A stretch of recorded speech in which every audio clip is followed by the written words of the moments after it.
क्या आप जानते हैं समुद्र में रहने वाला शार्क मछली, जिसे आज के समय सबसे खतरनाक माना जाता है, वो भी किसी दूसरे मछली से डरता है और उनसे दूर रहना ही पसंद करता है।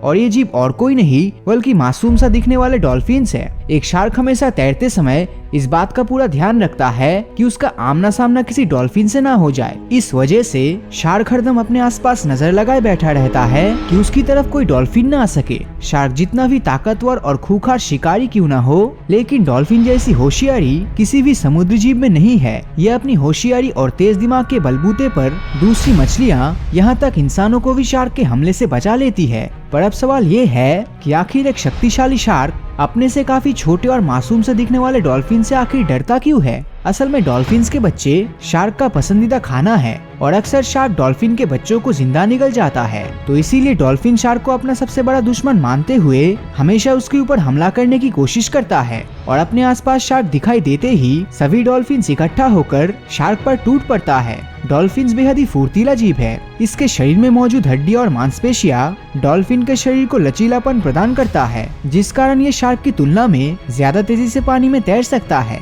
एक मछली की ताकत उसके पूंछ में होती है, इसमें कोई दो राय नहीं। ठीक उसी तरह डॉल्फिन के हॉराइजॉन्टल पूंछ ही इसकी सबसे बड़ी ताकत है, जिसके इस्तेमाल से डॉल्फिन तेजी से पानी की गहराई में पहुंचकर अपनी दिशा बदलते हुए पानी के ऊपर छलांग लगाने की क्षमता रखता है। डॉल्फिन की रफ्तार इतनी तेज होती है कि इसके चलते ये पानी के बाहर 20 फीट तक ऊंची छलांग मार सकती है। पर ऐसा कारनामा एक शार्क कभी भी नहीं कर सकता, क्योंकि शार्क की पूंछ वर्टिकल डायरेक्शन में डिजाइन होती है, जिससे ये पानी के अंदर तेजी से तैर तो सकता है, मगर पानी में नीचे से ऊपर या फिर ऊपर से नीचे मूव करने की काबिलियत इसमें बिल्कुल नहीं होती। यूं तो शार्क डॉल्फिन से कभी भिड़ना नहीं चाहता, पर फिर भी अगर कभी इन दोनों का आपस में आमना सामना हो जाए तो शार्क को सामने देखकर डॉल्फिन तुरंत पानी की गहराई में चला जाएगा और फिर पानी को चीरते हुए अपने मुंह से शार्क के पेट पर जोरदार वार करेगा। डॉल्फिन का मुंह बेहद ही स्ट्रॉन्ग हड्डियों से बनी होती है और इसी के साथ ये काफी नुकीली भी होती है। जिस तेजी और फुर्ती के साथ डॉल्फिन शार्क के पेट पर हमला करता है, वो प्रहार शार्क के शरीर पर बल्लम की तरह चुभती है, जिससे कि शार्क गंभीर रूप से घायल हो जाता है और कभी कभी तो वहीं पर अपना दम तोड़ देता है।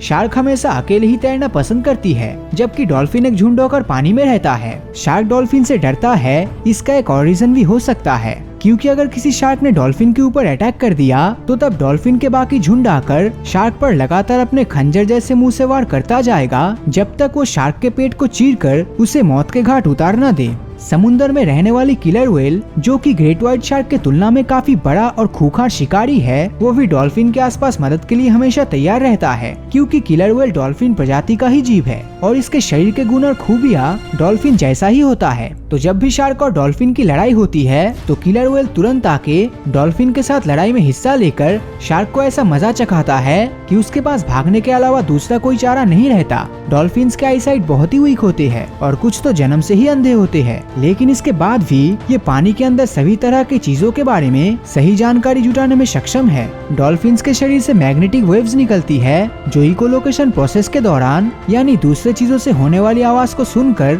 सामने से आने वाली जीव के आकार, रफ्तार और दूरी के बारे में एकदम सही से अनुमान कर सकती है। भले ही डॉल्फिन के शरीर का आकार शार्क के मुकाबले कम हो, पर इसकी होशियारी, रफ्तार और एकजुट होकर रहने का ताकत डॉल्फिन को शार्क से भी ऊपर रखती है। डॉल्फिन्स का दिमाग सभी जीवों से बड़ा है और इसे इंसानों से भी बुद्धिमान होने का दावा किया जाता है। इसके इसी तेज दिमाग के दम पर डॉल्फिन अपने से बड़े शार्क और दूसरे खूंखार जीवों के ऊपर भी डर पैदा करने में सक्षम हुए हैं। तो अगर डॉल्फिन और शार्क के बीच में लड़ाई हो तो आपके मुताबिक इन दोनों में से कौन जीतेगा? अपनी राय नीचे कमेंट करके जरूर बताएं। और अगर ये वीडियो आपको अच्छा लगा हो तो इस वीडियो को लाइक और अपने दोस्तों के साथ शेयर करना मत भूलना। और अगर अभी तक आपने हमारे चैनल को सब्सक्राइब नहीं किया है तो सब्सक्राइब करके नोटिफिकेशन बेल को ऑन कर दीजिए, क्योंकि मैं ऐसी वीडियोस हर हफ्ते लाता रहता हूँ। तो मिलता हूँ आपसे अगले वीडियो में और हमेशा की तरह थैंक्स फॉर वॉचिंग।